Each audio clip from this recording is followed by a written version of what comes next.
Saya mau ajak Bapak Ibu jemaat Tuhan untuk menyanyikan lagu ini dengan hati. Untuk menyanyikan lagu ini seperti berbicara kepada Tuhan. Setiap kita memiliki beban, memiliki pergumulan di hadapan Tuhan.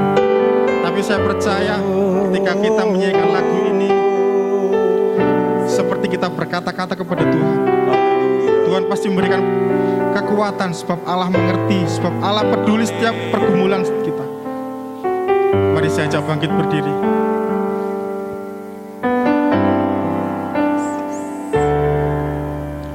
Banyak perkara yang tak dapat ku mengerti. Mengapakah harus terjadi di dalam kehidupan ini? Satu perkara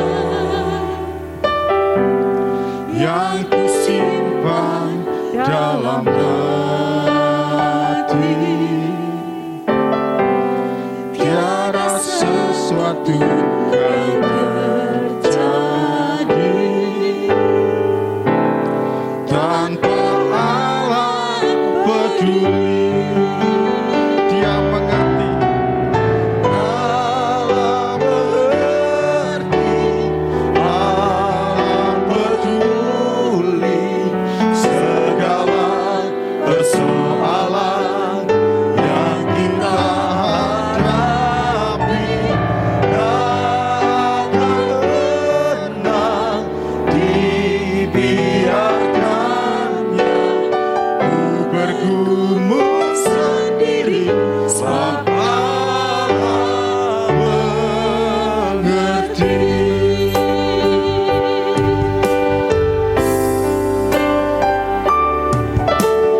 Banyak perkara yang tak dapat ku mengerti.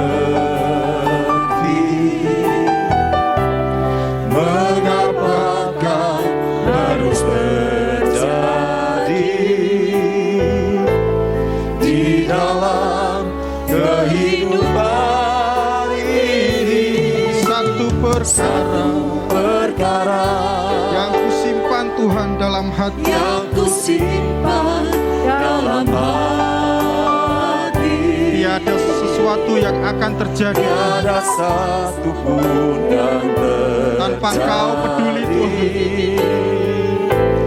Tanpa Allah peduli, Allah mengerti, Allah mengerti, Allah peduli segala persoalan yang kita hadapi.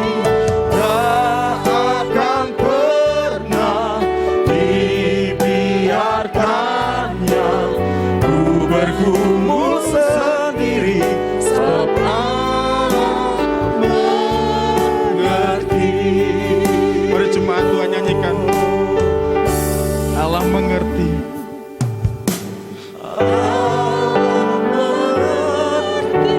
Terima kasih Tuhan. Setiap pergumulan yang kami lewati, kami percaya Tuhan, Engkau mengerti Tuhan, Engkau peduli Tuhan setiap kami. Ya Tuhan, tak akan pernah ku bergumul sendiri, sebab Allah mengerti. Allah mengerti. Allah mengerti, Allah peduli segala persoalan yang kita hadapi. Tak akan pernah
sungguh baik bagi kami Tuhan.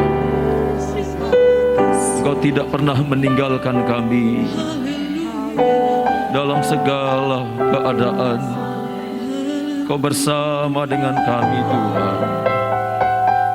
Terima kasih untuk kebaikan.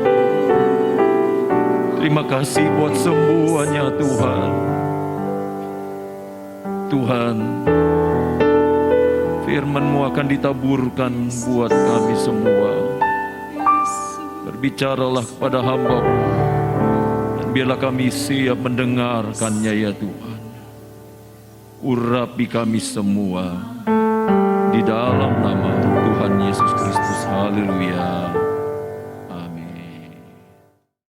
Saya mengajak kita bangkit berdiri untuk membaca firman Tuhan bersama-sama yang saya ambil di dalam Mazmur pasal 84 ayat yang kedua dan ayat yang ketiga serta ayat yang ke-11. Demikian juga nanti dengan ayat-ayat yang lainnya kita akan baca bersama-sama. Mazmur pasal 84 ayat yang kedua dan ayat yang ketiga kita baca bersama-sama. 2, 3. Betapa disenangi tempat kediaman-Mu ya Tuhan semesta alam. Jiwaku hancur karena merindukan pelataran-pelataran Tuhan. Hatiku dan dagingku bersorak-sorai kepada Allah yang hidup. Ayat yang ke-11. Sebab lebih baik satu hari di pelataran-Mu daripada 1000 hari di tempat lain. Lebih baik berdiri di ambang pintu rumah Allahku daripada diam di kemah-kemah orang fasik. Puji Tuhan, silakan duduk. Saya membacakan saudara dalam beberapa terjemahan untuk bisa membandingkan ya pembacaan firman Tuhan kita. Dalam terjemahan lama dikatakan begini, karena satu hari dalam halaman-Mu itu baik daripada 1000 hari pada tempat lain, ya. Maka terlebih baik aku duduk di bendul rumah Allahku daripada diam di dalam kemah orang jahat. Dalam terjemahan bahasa Indonesia sehari-hari dikatakan begini, lebih baik satu hari di rumah-Mu daripada 1000 hari di tempat lain. Aku memilih menjadi penjaga pintu di rumah Allahku daripada tinggal di rumah orang jahat. Bapak Ibu Saudara yang dikasihi dalam Tuhan Yesus Kristus, dari firman Tuhan yang kita sudah baca tadi dan juga beberapa terjemahan yang saya bacakan kepada saudara, jelas dalam khususnya dalam ayat yang ke-11, firman Allah berkatakan lebih baik satu hari di pelataran-Mu. Jadi kalau dalam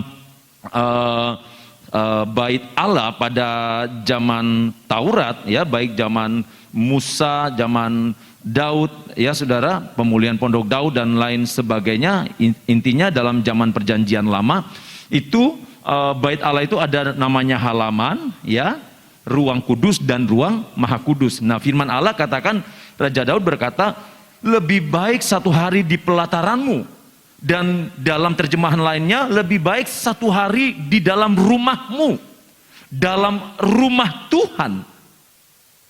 Lebih baik satu hari dalam rumah Tuhan daripada 1000 hari di tempat lain.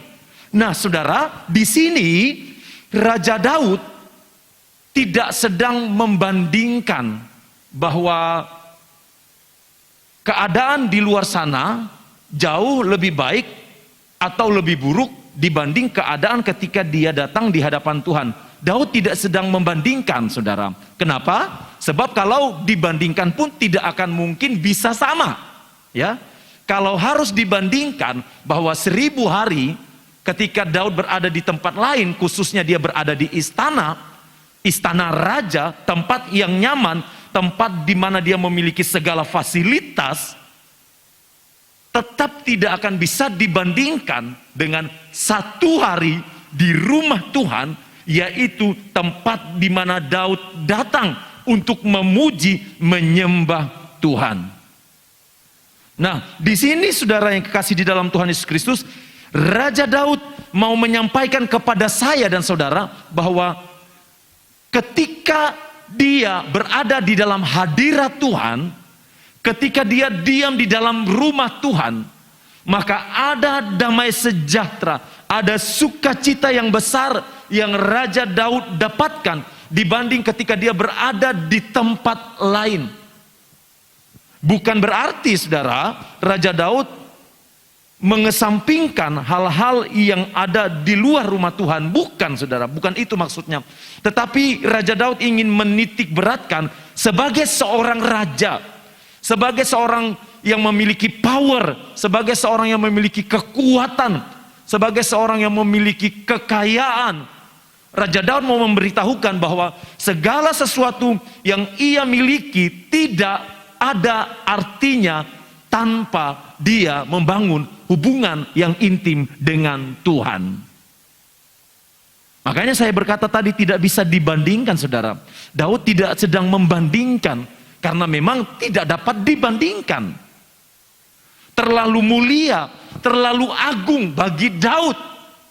Walaupun rumah Tuhan itu mungkin tidak semewah istananya, tetapi bagi Daud, ketika dia ada di dalam hadirat Tuhan, ketika dia ada di dalam rumah Tuhan, dia mengalami kondisi yang terbaik di dalam kehidupannya. Bapak Ibu Saudara yang dikasih dalam Tuhan Yesus Kristus, bait suci di sini seperti yang kita sudah baca tadi, banyak hal yang terjadi di dalamnya. Ada yang namanya di dalam bait suci itu terjadi atau ada kegiatan yang namanya pujian penyembahan. Dalam bait suci juga tempat untuk membaca Taurat firman Tuhan. Dalam bait suci juga tempat untuk mempersembahkan korban. Nah, saudara yang dikasih dalam Tuhan Yesus Kristus, satu hal yang perlu kita sadari dan kita pelajari dari Raja Daud. Raja Daud memahami betul bahwa di dalam rumah Tuhan itu ada pujian dan penyembahan yang selalu dinaikkan. Raja Daud memahami bahwa di dalam rumah Tuhan ada pembacaan Taurat Tuhan, ada pembacaan firman Tuhan. Raja Daud menyadari bahwa di dalam rumah Tuhan ada korban-korban yang dipersembahkan. Dan Raja Daud memahami bahwa di dalam rumah Tuhan ada hadirat Tuhan yang tidak dapat dibeli dengan apapun juga. Saya maju sedikit dalam pengertian di perjanjian baru tentang bait Roh Kudus. Dalam 1 Korintus pasal 6 ayat yang ke-19, saudara, firman Tuhan di situ katakan, atau tidak tahukah kamu bahwa tubuhmu adalah bait Roh Kudus yang diam di dalam kamu, Roh Kudus yang kamu peroleh dari Allah, dan bahwa kamu bukan milik kamu sendiri. Dalam pengertian yang lebih spesifik lagi, firman Allah katakan bahwa kita adalah bait Roh Kudus. Ya, kita adalah bait Roh Kudus. Dalam pemahaman Raja Daud tadi bahwa di dalam bait Allah itu ada pujian dan penyembahan. Bagaimana dengan kehidupan kita sebagai orang percaya? Apakah ada pujian dan penyembahan dalam kehidupan kita sehari-hari? Apakah ada mezbah doa yang kita bangun sebagai bait Allah? Namanya bait Allah berarti harusnya ada aktivitas pujian dan penyembahan di dalamnya. Raja Daud juga memahami bahwa di dalam bait Allah ada pembacaan Taurat Tuhan, pembacaan firman Tuhan. Nah, saudara, dalam kehidupan kita juga sebagai bait Allah, apakah kita juga membaca firman Tuhan setiap hari? Saudara, setiap hari saudara memberi makan tubuh jasmani saudara minimal 2 kali. Minimal 2 kali. Rata-rata 3 kali, pagi, siang, sore, atau malam. Di luar cemilan dan lain sebagainya. Saudara memberi makan tubuh saudara. Untuk apa tujuannya? Supaya saudara tetap sehat. Supaya saudara tetap kuat untuk melakukan aktivitas sehari-hari. Demikian juga dengan roh saya dan saudara. Seyogyanya sebagai bait Allah yang kudus, harus kita memberi makan kerohanian kita dengan cara apa? Kita membaca, merenungkan firman Tuhan. Dan Raja Daud memahami bahwa di dalam bait Allah ada pembacaan firman Tuhan. Raja Daud juga memahami bahwa di dalam rumah Tuhan ada namanya aktivitas mempersembahkan korban. Ya, korban bakaran, korban penghapus dosa. Sebagai bait Allah yang kudus, sudahkah diri kita ini kita persembahkan yang terbaik di hadapan Tuhan? Sudahkah kita mempersembahkan yang terbaik di hadapan Tuhan? Sudahkah hati kita berikan kepada Tuhan?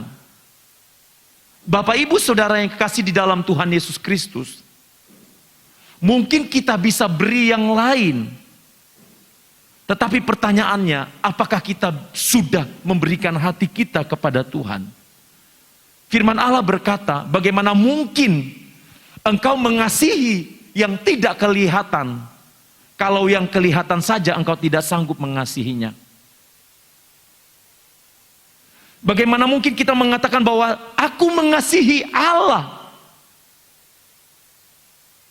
yang tidak kelihatan itu, tetapi dalam kehidupan kita sehari-hari, dalam prakteknya, kita tidak melakukan aktivitas seperti atau selayaknya bait Allah yang kudus. Di dalam firman Tuhan ini saudara, dikatakan bahwa lebih baik satu hari di pelataran. Ada satu pujian saudara ya. Pujian ini enak sekali kalau kita nyanyikan. Dia berkata gini, lebih baik satu hari di pelataranmu daripada 1000 hari di tempat lain. Sang pencipta lagu terinspirasi dari ayat firman Tuhan ini. Mengapa satu hari di dalam rumah Tuhan jauh lebih berharga daripada 1000 hari di tempat lain? Ada apa dengan kediaman Tuhan? Mengapa Daud mengatakan bahwa di dalam rumah Tuhan jauh lebih berarti, lebih berharga daripada istana raja tempat dia tinggal? Mengapa Daud berkata bahwa lebih berharga di dalam rumah Tuhan daripada ia melakukan aktivitas-aktivitas dalam kerajaannya? Bukan berarti dia melepaskan tanggung jawab dia sebagai raja. Tidak saudara. Salah kalau dia melepaskan tanggung jawab dia sebagai raja. Bukan seperti itu. Tetapi Raja Daud memahami betapa berharganya, bernilainya, berartinya ketika dia datang berlutut di hadapan Tuhan. Satu hari menurut waktu manusia itu sangat singkat saudara, bila dibandingkan 1000 hari waktu-waktu yang lain. Tetapi bagi Tuhan, kalau kita bersekutu dengan Tuhan, satu hari itu luar biasa saudara. Bukankah dengan satu hari yang luar biasa kita jalani bersama dengan Tuhan, ada banyak hal-hal yang spektakuler yang terjadi di dalam kehidupan kita? Bukankah satu hari yang kita jalani bersama dengan Tuhan, ada begitu banyak masalah persoalan yang bisa diselesaikan? Amin saudara. Tapi coba saudara bayangkan, saudara 1000 hari menjalani hari-hari yang ada, tapi tidak bersama dengan Tuhan. Saya yakin saudara akan mengalami kesulitan demi kesulitan. Bapak ibu saudara yang kasih di dalam Tuhan Yesus Kristus, Daud tidak mengatakan lebih baik 2 hari, lebih baik 3 hari, lebih baik 4 hari, sebulan, 2 bulan. Daud tidak berkata seperti itu. Daud berkata lebih baik 1 hari. Mau dibandingkan 1 banding 1000 saudara. Tapi tetap saja 1000 hari ini tidak mampu mengalahkan kemuliaan 1 hari bersama dengan Tuhan. Tidak mampu mengalahkan kemuliaan 1 hari bersama dengan Tuhan. Artinya apa? Bagi Tuhan hari-hari yang kita jalani itu begitu berharga. Bagi Tuhan hari-hari yang kita jalani itu begitu bernilai. Mengapa Daud berkata seperti itu, saudara? Mengapa Daud menyadari hal itu? Daud tahu bahwa hadirat Tuhan yang ia peroleh ketika ia bersekutu dengan Tuhan di rumah Tuhan tidak dapat digantikan dengan apapun juga yang ada di dalam kehidupannya.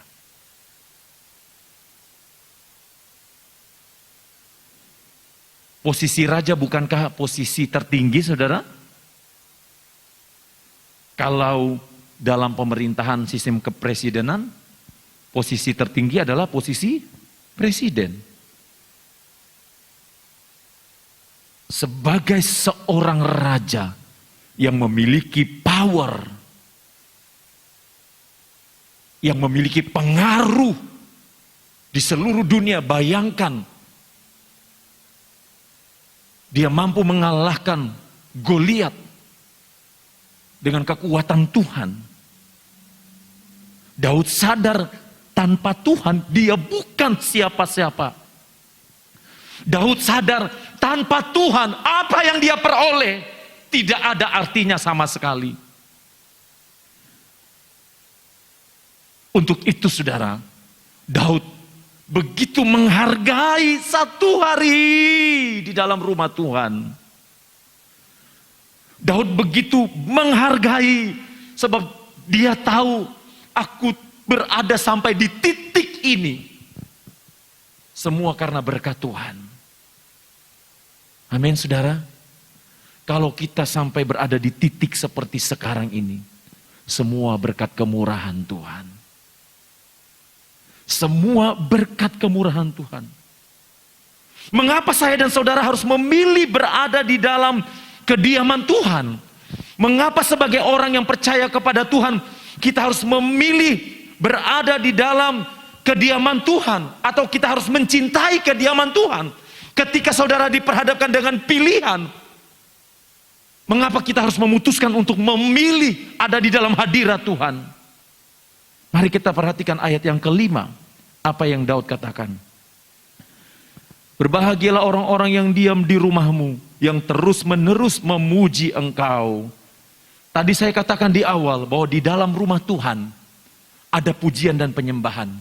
Artinya, saudara, kita harus memilih berada dalam kediaman rumah Tuhan. Untuk apa? Untuk melatih diri kita menjadi pemuji dan penyembah. Tuhan mau melatih saya dan saudara. Saya beritahu untuk semua pelayan Tuhan, tidak terkecuali saya. Mulai dari saya sebagai hamba Tuhan, para pemimpin pujian, para singers, para pemain musik, pelayanan kolektan, penerima tamu, LCD dan lain sebagainya. Saudara-saudara yang datang untuk memuji Tuhan. Saya beritahu saudara, kalau kita tidak membangun kehidupan doa kita tidak melatih diri kita sebagai pemuji dan penyembah, maka pelayanan yang kita lakukan adalah pelayanan yang kosong di hadapan Tuhan. Mari kita sadari ini, saudara, sebagai hamba Tuhan, sebagai pelayan-pelayan Tuhan. Penting sekali kita melatih diri kita untuk menjadi pemuji dan penyembah. Kalau kita tidak melatih diri kita menjadi seorang pemuji dan penyembah, apa bedanya kita dengan mereka yang ada di luar sana? Mereka juga bisa bernyanyi, mereka juga bisa bersorak. Tapi kelebihan kita sebagai pemuji dan penyembah adalah Roh Kudus. Dengan syarat apa? Kita belajar menjadi pemuji dan penyembah Tuhan. Yohanes pasal 4 ayat 23 berkata, tetapi saatnya akan datang dan sudah tiba sekarang bahwa penyembah-penyembah benar akan menyembah Bapa dalam roh dan kebenaran, sebab Bapa menghendaki penyembah-penyembah demikian. Penyembah-penyembah benar yang menyembah Bapa dalam roh dan kebenaran. dalam roh dan kebenaran. Mengapa Daud mau berada di dalam hadirat Tuhan? Karena dia tahu, dia menyadari bahwa untuk menjadi seorang penyembah yang benar, untuk menjadi seorang penyembah yang benar, dia harus suka akan hadirat Tuhan. Sebagaimana dalam ayat yang kedua dikatakan, betapa disenangi tempat kediaman-Mu ya Tuhan semesta alam. Ayat yang ketiga, jiwaku hancur karena merindukan pelataran-pelataran Tuhan. Saudara yang pernah mengalami jiwa yang hancur, ya, kan macam-macam orang yang jiwa yang hancur. Ada ya jiwa yang hancur karena mengalami kekecewaan dengan seseorang, ya. Tetapi jiwa yang hancur yang dialami oleh Daud adalah dia merindukan kerinduan yang tidak dapat dikatakan dengan apa-apa lagi, saudara. Kerinduan yang dalam. Dia rindu akan hadirat Tuhan. Saudara yang kasih dalam Tuhan Yesus Kristus, kalau saudara diam di dalam hadirat Tuhan, ketika saudara berada di rumah, ketika saudara berada di tempat kerja, dalam misbah-misbah doa saudara, kalau saudara diam di dalam hadirat Tuhan, saudara percayalah, saudara pasti akan mengalami sukacita. Saudara rasanya tidak ingin berhenti saat saudara menyembah. Pernah saudara mengalami itu? Seharusnya saudara mengalaminya. Dan itu tidak mudah, saudara. Itu hanya bisa didapat kalau kita mau datang di hadirat Tuhan, bersekutu menyembah di hadapan Tuhan. 2 jam pun gak terasa, saudara. 2 jam pun tidak terasa. Tapi kalau hati kita ini, saudara, tidak merindukan pelataran Tuhan, tidak merindukan Tuhan, tidak mengalami jamahan Tuhan, jangankan 2 jam, 10 menit pun mungkin kita sudah gelisah. Kita belajar dari pribadi Daud. Bagaimana sebagai seorang raja, dia sudah membangun mezbah doa sebelum dia menjadi seorang raja. Dari masih anak-anak, dia sudah membangun mezbah doa itu di hadapan Tuhan. Saya dan saudara juga harus berada atau mencintai kediaman Tuhan. Agar apa, saudara? Agar kita menjadi orang-orang yang berbahagia di dalam Tuhan. Saudara bisa perhatikan dalam Matius pasal 5 ayat 1 sampai ayat yang ke-5. Di situ ada ucapan bahagia, saudara. Berbahagialah orang yang suci hatinya, berbahagialah orang yang membawa damai dan lain sebagainya. Firman Tuhan katakan bahwa ketika kita mencintai kediaman Tuhan, kita menjadi orang yang berbahagia di dalam Tuhan. Raja Daud mau katakan kepada saya dan saudara bahwa kebahagiaan yang sesungguhnya bukan apa yang diperoleh dari dunia, tapi kebahagiaan yang sesungguhnya apa yang dia dapat dari Tuhan. Raja Daud mau tekankan kepada saya dan saudara, kalau kebahagiaan dari dunia itu semu adanya, kebahagiaan dari dunia itu palsu, kebahagiaan dari dunia itu sifatnya sementara, tapi kebahagiaan yang datang dari Tuhan itu kekal adanya. Dan Tuhan memberikan damai sejahtera. Yohanes 14 ayat yang ke-27 firman Tuhan katakan, damai sejahtera ku tinggalkan bagimu, damai sejahtera ku berikan kepadamu, dan apa yang ku berikan tidak seperti yang diberikan oleh dunia kepadamu. Janganlah gelisah dan gentar hatimu. Tuhan sendiri mengatakan bahwa apa yang diberikan oleh dunia tidak seperti yang diberikan oleh Tuhan. Yesus sendiri tekankan kepada saya dan saudara bahwa apa yang diberikan oleh dunia tidak akan bisa dibandingkan dengan damai sejahtera yang diberikan oleh Tuhan. Ada begitu banyak Orang-orang yang ada di luar sana yang pada akhirnya bunuh diri. Kenapa saudara? Karena tidak ada damai sejahtera di dalam diri mereka. Tidak ada Roh Kudus yang menuntun di dalam kehidupannya. Sehingga mengambil keputusan untuk bunuh diri. Walaupun secara materi mereka berkelebihan. Saya dan saudara harus tetap mencintai kediaman Tuhan. Agar apa saudara? Atau kenapa kita mencintai kediaman Tuhan? Karena ada perlindungan, ada pertolongan dan perlindungan Tuhan. Dalam ayat yang ke-7 dan ayat yang ke-12 saya bacakan kepada saudara. Ayat 12b. Apabila melintasi lembah Baka, mereka membuatnya menjadi tempat yang bermata air. Bahkan hujan pada awal musim menyelubungi dengan berkat. Ayat 12b. Kasih dan kemuliaan ia berikan, ia tidak menahan kebaikan, dan dari orang yang hidup tidak bercela. Bayangkan saudara. Firman Tuhan katakan, Tuhan tidak menahan kebaikan. Manusia bisa menahan kebaikan. Tapi Tuhan katakan dia tidak bisa menahan kebaikan kepada orang yang hidupnya tidak bercela. Tidak ada orang yang sempurna, saudara. Saya tidak sempurna. Saudara tidak sempurna. Kita adalah orang-orang yang datang ke gereja bukan orang-orang yang benar, tapi kita dibenarkan oleh Tuhan. Kita dibenarkan oleh Tuhan. Dan saya mengajak kita, ayo kita belajar untuk hidup berkenan di hadapan Tuhan. Ketika kita belajar hidup berkenan di hadapan Tuhan, firman Tuhan katakan pertolongan dan perlindungan Tuhan itu menyertai kita. Pertolongan dan perlindungan Tuhan menjadi perisai bagi orang yang tidak bercela lakunya, bagi orang yang tidak serong lakunya, bagi orang yang tidak serong perilakunya, perbuatannya. Amsal 2 ayat yang ke-7.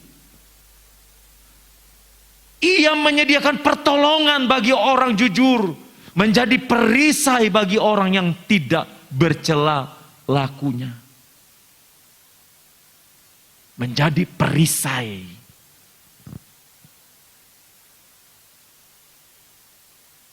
Artinya Tuhan yang selalu ada di depan saya dan saudara.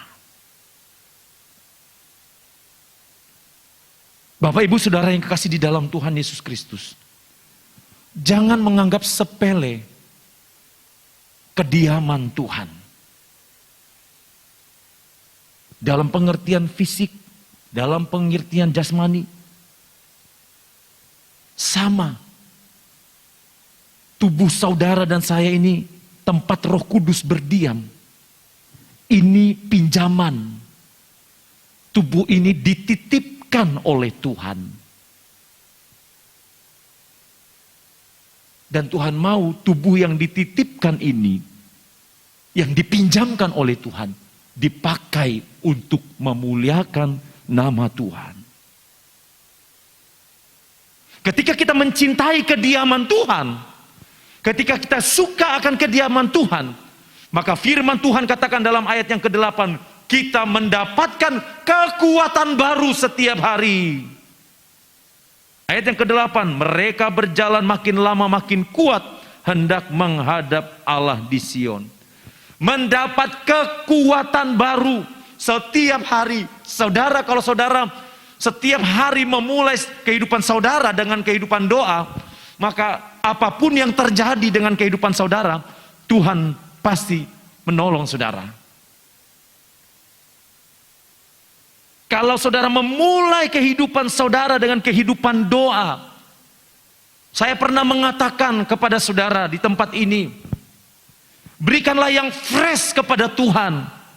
Jangan berikan yang sisa kepada Tuhan. Begitu engkau bangun tidur, mengucap syukurlah kepada Tuhan. Jangan urus yang lain dulu. Bangun pujian penyembahan kepada Tuhan. Berikan yang fresh. Bukankah saudara suka akan daging yang fresh? Bukankah saudara suka akan makanan yang fresh? Bukankah saudara suka akan sesuatu yang segar? Buah yang segar? Saya yakin saudara tidak akan mau makan daging yang sudah busuk. Saya yakin saudara tidak akan mau makan sayur yang sudah layu, makan buah yang sudah busuk, yang sudah tidak fresh lagi, yang sudah tidak segar. Apalagi Tuhan. Tuhan mau setiap hari kita memberikan yang terbaik di hadapan Tuhan, yang fresh. Bapak Ibu Saudara yang kasih dalam Tuhan Yesus Kristus, hidup ini hanya sementara. Hidup kita hanya sementara. Hari ini kita kuat, belum tentu besok kita kuat. Hari ini kita masih bisa meloncat-loncat, belum tentu besok kita bisa meloncat-loncat. Hari ini kita bisa berjalan jauh, belum tentu besok kita bisa berjalan jauh. Saudara, mari saudara, kita mau pakai hari-hari yang Tuhan berikan di dalam kehidupan kita. Percayalah bahwa di dalam rumah Tuhan ada hadirat Tuhan kalau hati kita tertuju kepada Tuhan. Kalau hati saya dan saudara tertuju kepada Tuhan, maka dimanapun saya dan saudara ada, dimanapun saya dan saudara pergi, hadirat Tuhan itu akan menyertai kita setiap hari. Amin saudara. Jangan putus saudara. Di kantor, di rumah, tempat pekerjaan saudara, di mana jangan putus hubungan saudara dengan Tuhan. Hanya itu yang akan menolong saudara. Saya kasih tahu, saya beritahukan kepada saudara, tidak akan ada orang yang bisa menolong saudara sampai seperfect, sesempurna mungkin, kecuali Tuhan sendiri yang sanggup melakukannya. Teman saudara bisa membantu saudara. Orang tua saudara bisa membantu saudara. Istri saudara bisa membantu. Suami saudara bisa membantu. Anak bisa membantu saudara. Tapi saya percaya itu terbatas, bukan? Saya percaya terbatas. Tapi Tuhan, pertolongannya tidak pernah terbatas. Yang penting satu hal, hadirat Tuhan itu terus mengalir di dalam kehidupan kita. Mari kita hargai waktu-waktu yang Tuhan berikan. Mari hargai saudara. Tidak ada kebahagiaan yang kekal di dunia ini. Tanamkan di dalam diri kita masing-masing. Tidak ada kebahagiaan yang kekal di dunia ini. Semua kebahagiaan yang ditawarkan oleh dunia, semua adanya. Hanya di dalam Yesus engkau memperoleh kebahagiaan yang kekal. Percayalah. Serahkanlah hatimu kepada Tuhan. Belajarlah seperti Daud. Walaupun dia seorang raja, memiliki harta yang berlimpah, hidup dalam kenyamanan, tetapi dia selalu merindukan hadirat Tuhan. Tuhan memberkati. Lebih baik satu hari di pelataran-Mu Tuhan, daripada 1000 hari di tempat lain. Terima kasih Tuhan buat pengertian ini. Terima kasih buat pengajaran ini. Terima kasih Engkau ingatkan kembali kepada kami Tuhan.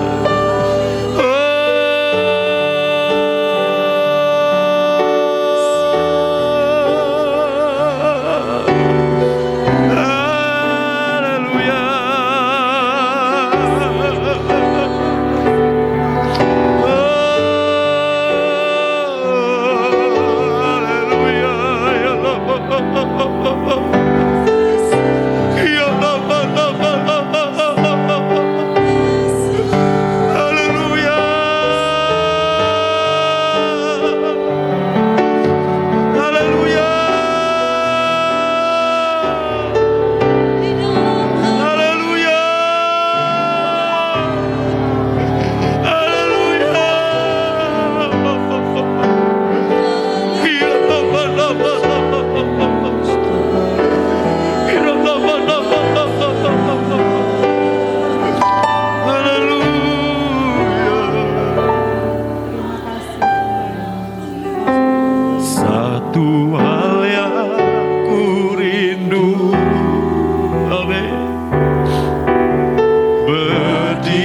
lebih baik satu hari di pelataran Tuhan.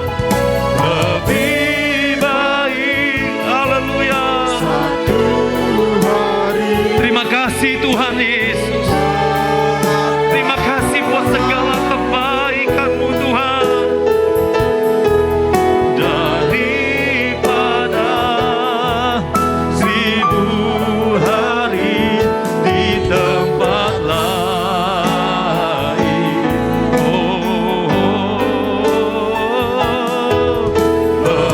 Memuji-Mu, aku menyembah-Mu.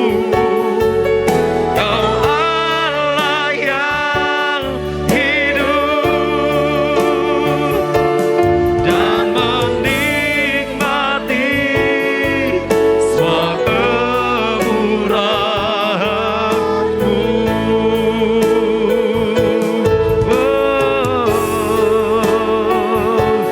Dan menikmati semua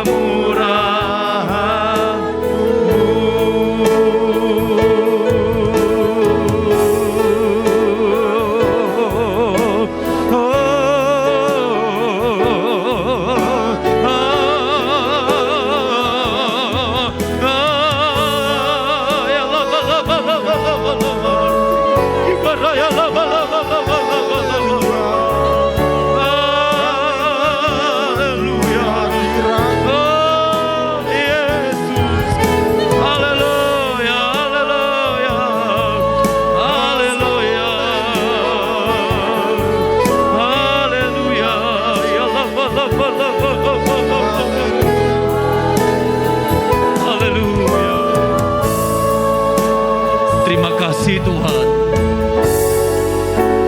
Kami bersyukur kepadamu untuk segala kasih setia-Mu.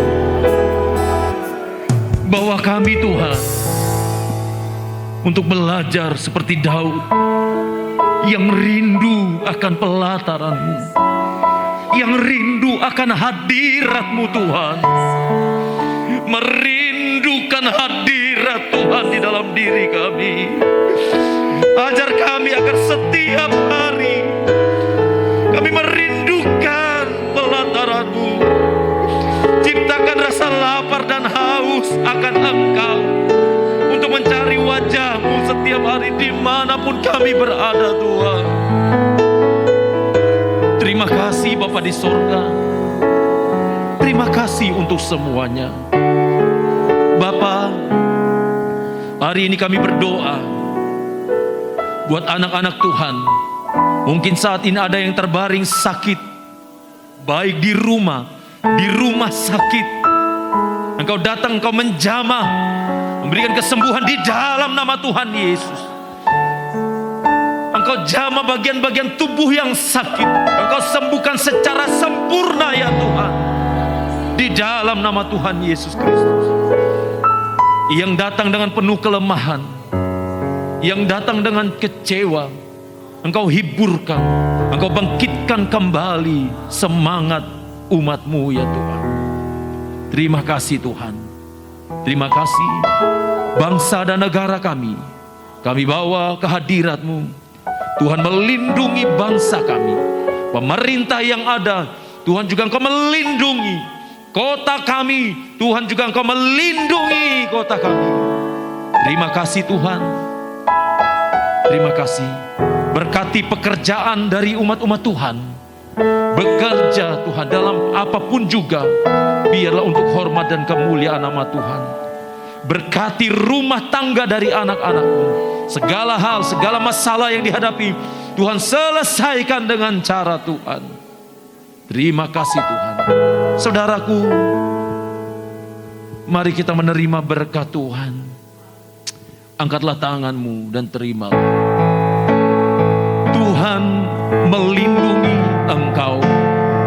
Tuhan menghadapkan wajahnya kepadamu dan memberi engkau damai sejahtera. Biarlah sukacita Allah terus mengalir hari ini sampai selama-lamanya di dalam nama Tuhan Yesus Kristus. Sama-sama kita yang percaya katakan